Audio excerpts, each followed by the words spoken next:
नमस्कार दोस्तों, स्वागत है आपका अपने चैनल फाइनल स्टडी पे। तो आज हम बात करेंगे कुछ आज हिंदुस्तान पेपर और काफ़ी सारे न्यूज़पेपर में आज टीचर से रिलेटेड जो न्यूज़ छपा है उसको हम देखेंगे।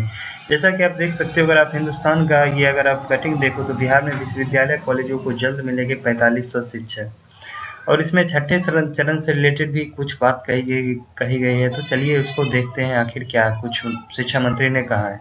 तो अगर आप इस न्यूज़ पे क्लिक करोगे तो तब आपको ये पेज खुल के आएगा। यहाँ पे आप देख सकते हो कि इन्होंने विश्वविद्यालय के शिक्षकों को रिलेटेड यहाँ पे बोला है, जिसमें कि उन्होंने कहा है कि 5000 इतने जो पद हैं वो शिक्षक कार्यरत हैं और 1664 से अतिथि शिक्षकों की भी सेवा ली जा रही है। इस तरह अभी 7219 शिक्षक कार्यरत हैं, तो उन पे अभी इतनी नियुक्ति की जानी है। तो ये हम लोग का ये टॉपिक नहीं है। हम बात करेंगे जैसे कि यहाँ पे न्यूज़ है कि छठे चरण की प्रक्रिया जल्द पूरी नहीं कर पाने का मलाल।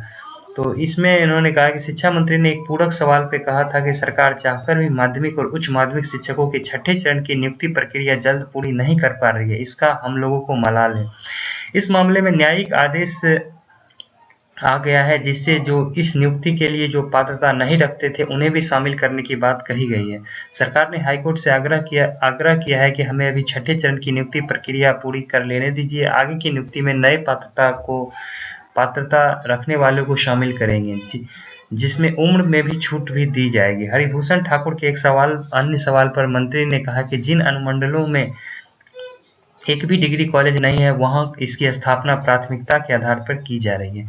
आगे के चरणों में अन्य जगहों पर भी डिग्री कॉलेज स्थापित करने का सरकार विचार करेगी। तो यहाँ पे वही मिला जुला जवाब आखिर उन्होंने दिया। यहाँ पे संगीत टीचरों की भी बात की गई है, जिन पे उन्होंने कहा था कि 759 पदों के लिए संगीत शिक्षकों की नियुक्ति की प्रक्रिया चल रही है और अभी छठे चरण की नियुक्ति चल रही है।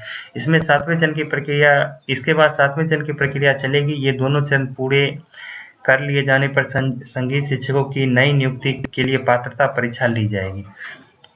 तो उन्होंने कल का अगर आपने विधानसभा का सत्र देखा होगा तो उसमें उन्होंने शिक्षा मंत्री ने कहा था कि जब तक ये जैसे कि उन्होंने नियुक्ति की जो प्रक्रिया की बात की है, उसमें उन्होंने कहा कि जब ये सातवें चरण की प्रक्रिया जब खत्म होगी तभी अब बीटेट या एस्टेट जैसी कोई परीक्षा होगी। तो उन्होंने इस बात को भी कल क्लियर किया था।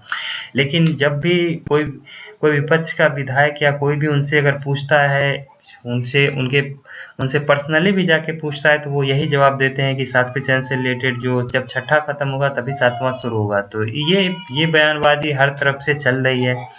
और एक चीज आपने गौर किया होगा कि शिक्षा मंत्री हर चीज में, आप विधानसभा में जब भी खड़ा होते हैं तो वो बोलते हैं आपने हमारी बात को गौर से नहीं सुना, शायद आपको सुनने में मतलब समझ में नहीं आया। तो वो इस तरह की बयानबाजी का बहुत ज़्यादा इस्तेमाल करके बात को बहुत ज़्यादा बरगला रहे हैं।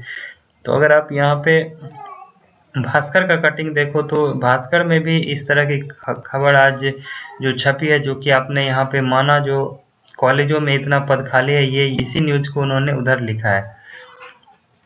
तो कॉलेजों के पद के बारे में यहाँ पे बात की गई थी। अगर आप प्रभात खबर देखो तो यहाँ पर भी उन्होंने यही कॉलेज और विश्वविद्यालय में इतने पद को लेकर शिक्षकों की नियुक्ति जल्द, इस पे ही बात की जा रही है।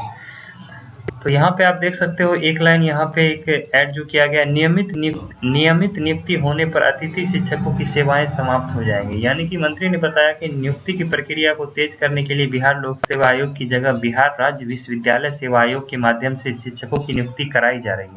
एक पूरक के जवाब में शिक्षा मंत्री ने बताया कि अतिथि शिक्षकों की नियुक्ति इस शर्त पे की जा रही है कि नियमित नियुक्ति होने के साथ ही उनकी सेवाएं समाप्त हो जाएगी।